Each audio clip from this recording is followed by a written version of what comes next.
defy the executive who told their shareholders years and years ago, we're going to take our production to China, we are going to ship it back to America, we're going to make a greater profit, and Americans also are going to get the product cheaper. Also, the American worker who's formerly working for our factory is going to find another job because that's how Americans are.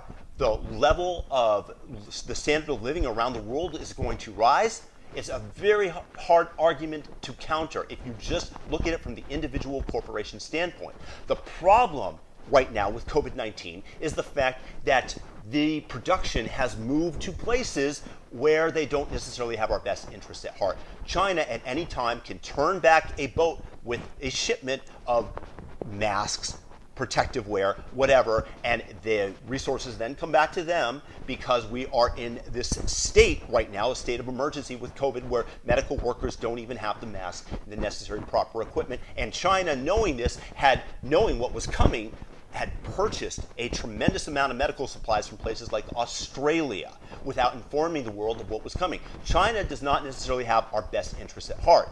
And here is where some inefficiency is like paying for an insurance policy. Because at any time, your house can burn down, but on a day-to-day basis, paying that $5, $10 a day for the proper insurance seems like a complete waste of money. When you have 10 days of that in a row, that's a pretty nice meal somewhere. And eventually you say, why do I want to continue to pay it? It's not prudent in the short run economically.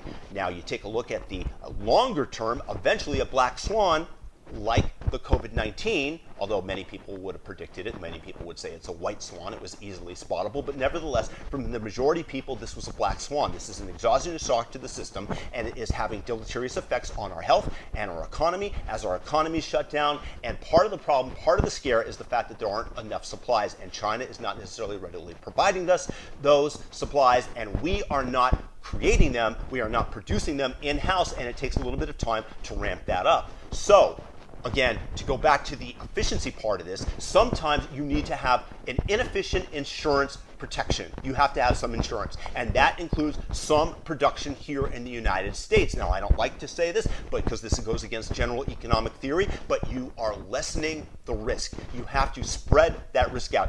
So when you have all the production centralized and you have an exogenous shock that really affects that specific place, maybe it's a meteor that just strikes right down in whatever country is producing all the world's masks, that risk needs to be decentralized, even if the costs of it are higher in the short term. Again, it's like an insurance policy. And let me give you an example of how this will manifest. Right now, Monsanto, they are trying to develop seeds and take over the world's seed supply so that crops are grown that are immune to drought, that are immune to whatever shock generally befalls a crop and causes it to wither, die, not so that food is able to be distributed around the world. And this is generally done with good intentions. The problem was, once again, if you have a central seed source and you have a homogeneous seed that's going out to all parts of the globe, when you have some disease that affects the crop that the seed is not prepared for, that risk is centralized because you have the same seed everywhere. And when you allow different strains to grow, they are resistant to different things, to different diseases. So you will still have food production coming in. Now, it might cost more, it might not be as efficient, but again, it's decentralizing the risk. Again, one of the major beneficiaries of this COVID-19 is going to be cloud computing, because everybody wants to start telecommuting, everybody wants to put their data on the web. Now, this is fantastic for the Amazons, for the Googles, for the Microsofts that provide this cloud computing, but when you have all that data centralized and then suddenly it gets a virus, or it gets hacked, then you will see the negative effects of centralization once again for the companies versus the companies storing at least some of the data on their servers and having their own infrastructure. So it might be for the individual company there might be greater friction, there might be greater costs involved in developing an IBM hybrid-like system for themselves.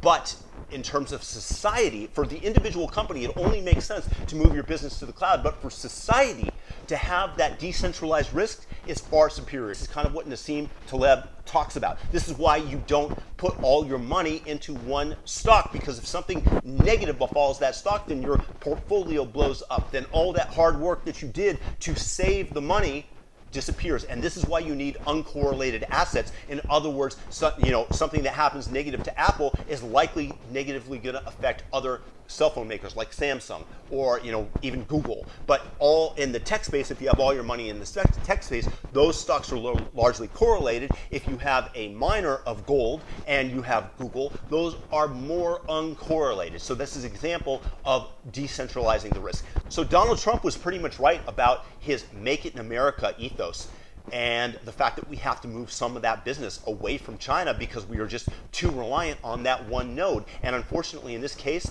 that node does not have our best interests at heart. Anyways, this is a little rant about the decentralization of risk. I hope it adds to your understanding. If you think I'm wrong, by all means, leave a comment. If you think I'm right, leave a comment. And peace out to everybody. And I hope that you guys are doing well and stay healthy and safe during this pandemic. Peace out.